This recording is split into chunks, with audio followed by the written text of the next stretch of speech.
वालेकुम मेरे प्यारे दोस्तों, ये देखो हमारी प्यारी प्यारी चिड़िया, खूबसूरत चार। वाह, बहुत खूबसूरत है। और इसका चारा ये, और ये पानी।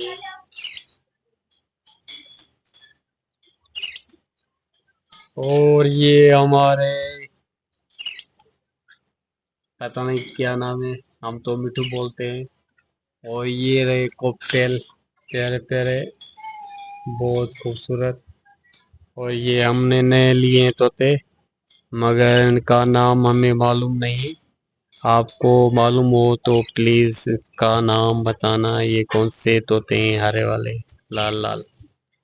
और ये रही हमारी चिड़िया, बहुत प्यारी प्यारी।